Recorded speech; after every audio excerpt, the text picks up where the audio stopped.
প্রত্যেককে জানাই আন্তরিক শুভেচ্ছা এবং অভিনন্দন। আপনারা প্রত্যেকে অবগত আছেন আজকে হচ্ছে 26টা রোজা এবং 27টা তারাবি বা যেটাকে আমরা বলি যে 87 বলা হয়। তো আজকে যে লাইলাতুল কদরের রাত আজকে পড়বে আপনারা প্রত্যেকেই জানেন।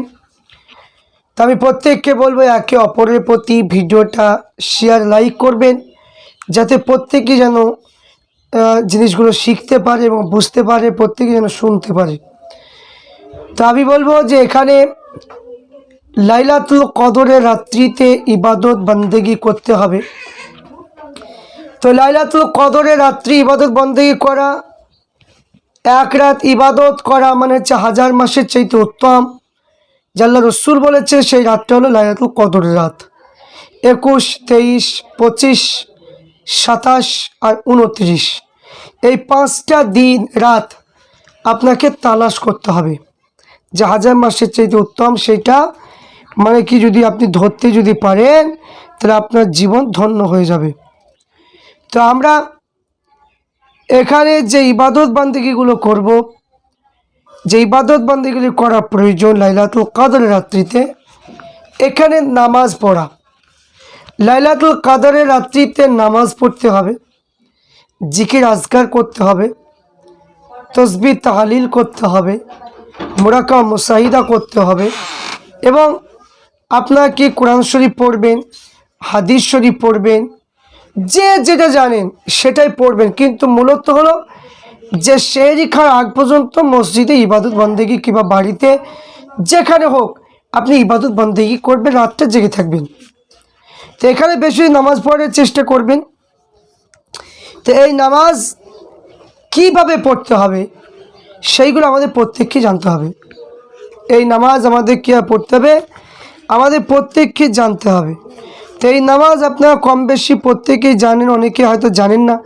তবে যেহেতু আমরা ফুরফুরা শরীফের অনুসারী, ফুরফুরা শরীফের পীর মুজাদ্দুজ্জামান আবু বকর সিদ্দিক ফুরফুরাবি রহমাতুল্লাহ আলাইহি তিরা কিতাব অনুযায়ী আমরা এই লাইলাতুল কদরের রাত্রি নামাজ আমরা আদায় করব এবং নামাজ আমরা পড়ব।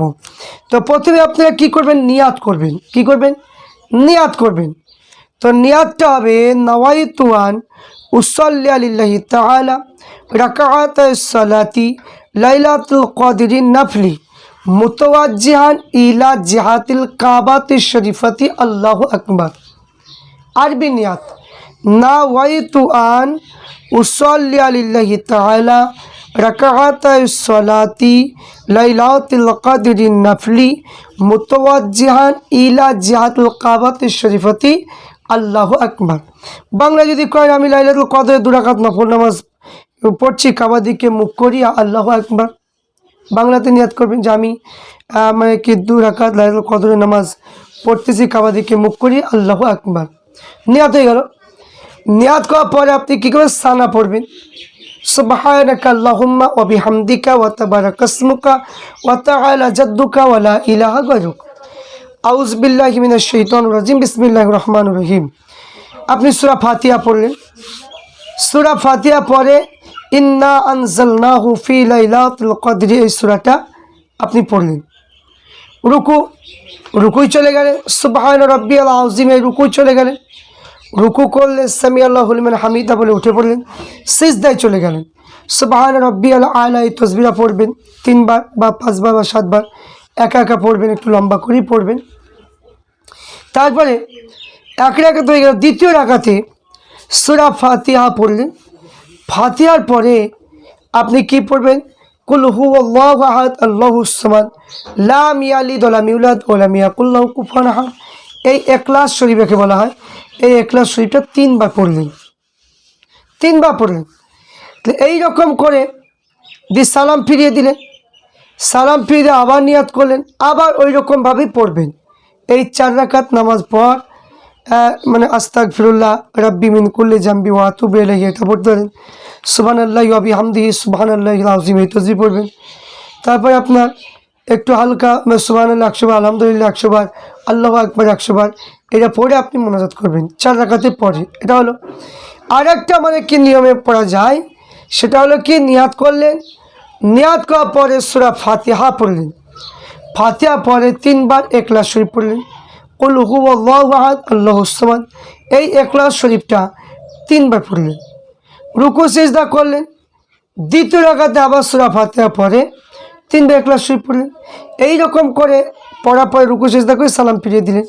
এইরকম করে আপনি যত রাকাত পড়বেন 4 রাকাতের বেলায় মুনাজাত করবেন, জিকির আজকার করবেন, কিংবা কোরআন শরীফ একটু পড়লেন, কি হয়তো বিভিন্ন তসবিহগুলো পড়লেন, পড়ে মুনাজাত করলেন, আবার মানে নামাজ পড়তে লাগলেন। এইরকম করে নামাজগুলো পড়বেন এবং সব কিছু দিক দিয়ে আমল করার চেষ্টা করবেন। দুরূদ শরীফ বেশি বেশি করবেন। দুরূদ শরীফ বিভিন্ন রকমের আছে, সাল্লাল্লাহু আলাইহি ওয়াসাল্লাম পড়বেন, কিংবা মানে কি দুরুদে ইব্রাহিম বলে যা পরিচিত করায়, সেই দুরুদ ইব্রাহিম নামাজে যেটা পড়ে ওটা পড়তে পারেন। বিভিন্ন রকমের দুরুদ রয়েছে, সেই দুরুদগুলো আমল করবেন। এইগুলো মানে কি আমল করবেন।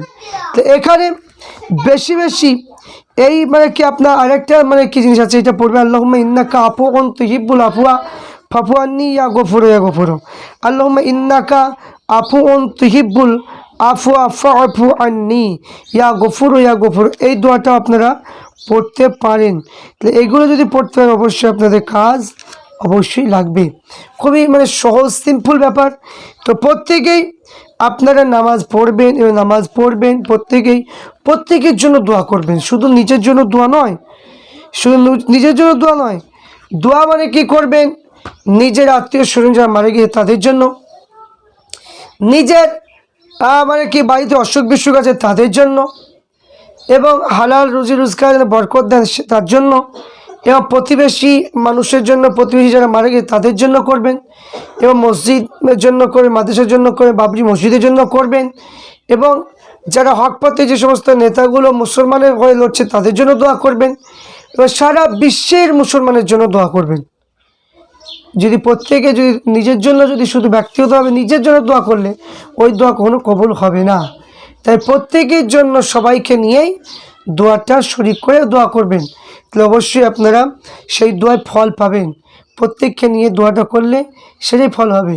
তা আশা রাখছি আপনারা প্রত্যেকেই এই লাইলাতুল কদরের নামাজগুলো পড়বেন, যে সেহরি খাওয়ার আগ পর্যন্ত পড়বেন, ইনসাফের মতো চলবেন।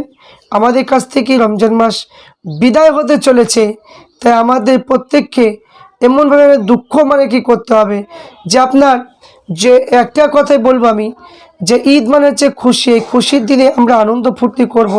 তো এবার একটা কথা হলো যে ঈদের দিনে তার আগে আমরা যে রমজান মাসকে আমরা মানে কি ছেড়ে দিচ্ছি, কারো ভাগ্যে জুটবে কারো ভাগ্যে জুটবে না। আমরা দেখলাম আমাদের গ্রামে রমজান মাসে 2টো মানুষ মারা গেল। তো এখানে একটা কথা ভাবতে হবে যে আল্লাহর কাছে সবচেয়ে চোখের পানিটা হচ্ছে প্রিয়। তা এখানে যখনই আমরা দোয়া দুরুজ করব তো চোখের পানিটা ফেলার চেষ্টা করব। এটাই করতে হলে তবে আমাদের উপকার হবে, নচেত আমাদের কোনো উপকার হবে না। তো সেই চেষ্টা করতে হবে। কান্না যদি না আসে, কান্নার মতো ভান তৈরি করতে হবে। তো সেইভাবে করতে হলে মনোযোগটা একটু লম্বা করতে হবে। অবশ্যই হবে জিকির আজকার করবেন, কিয়াম করবেন, মিলাদ মানে কি পড়বেন, অবশ্যই আপনার উপকার আসবে বলে